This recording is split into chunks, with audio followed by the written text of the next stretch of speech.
Day 54, Mark 5, 1 through 20. Then they came to the other side of the sea. So they were crossing the sea, and he stopped the storm, and he told it to be still. Amazing. So now here they get to the other side. They came to the other side of the sea, to the country of the Gadarenes. And when he had come out of the boat, immediately there met him out of the tombs a man with an unclean spirit, who had his dwelling among the tombs, and no one could bind him, not even with chains, because he had often been bound with shackles and chains, and the chains had been pulled apart by him, and the shackles broken in pieces, neither could anyone tame him. And always night and day he was in the mountains and in the tombs, crying out and cutting himself with stones. When he saw Jesus from afar, he ran and worshipped him. And he cried out with a loud voice and said, "What have I to do with you, Jesus, Son of the Most High God? I implore you by God that you do not torment me." For Jesus said to him, "Come out of the man, unclean spirit." Then he asked him, "What is your name?" And he answered, saying, "My name is Legion, for we are many."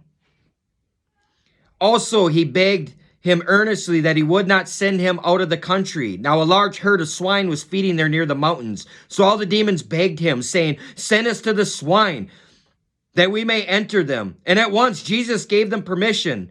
Then the unclean spirits went out and entered the swine. There were about 2,000, and the herd ran violently down the steep place into the sea and drowned in the sea. So those who fed the swine fled, and they told it in the city and in the country. And they went out to see what it was that had happened. Then they came to Jesus and saw the one who had been demon-possessed and had the legion sitting and clothed in his right mind. He's healthy now. He's whole. This was a man that was being chained outside of the city, cutting himself, breaking chains. He was a mess. It means that people could not control him. They could not handle him. They're trying to keep him far away. And yet this man had so many demons in him. And I want to remind you that all those demons could not stop this man from running to Jesus. And those demons knew who Jesus was, because they cried out saying, "Is now not don't torment us yet." They knew who he was. So I'm telling you, if you're struggling and you think you got demons, those demons cannot stop you from running to Jesus. Nothing can stop you from running to Jesus. Nothing can stop you from going to Jesus. Jesus can show up in your life, and he can show up right now, amen, and give you your right mind. And they were afraid. Verse 16. And those who saw it told them how it happened to him who had been demon-possessed, and about the swine.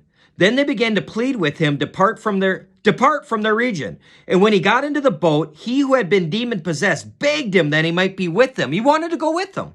So would you, so would I. However, Jesus did not permit him, but said to him, "Go home. Go home to your friends and tell them what great things the Lord has done for you, and how he has had compassion on you." And he departed and began to proclaim in Decapolis all that Jesus had done for him, and all marveled. Man, Jesus knew who to show up to. He knew to go up to the right person so that that whole place would know that he means business, that he's come to set the captives free, that he's come to do a good work. You know, that man was a mess. And you know what? Not only did he set them free so that they could all know, but he said a key thing in there, that he has had compassion. He's a God who has compassion. Remember that if you're tormented, if you're struggling, if you're in pain, he's a compassionate God. Cry out to him.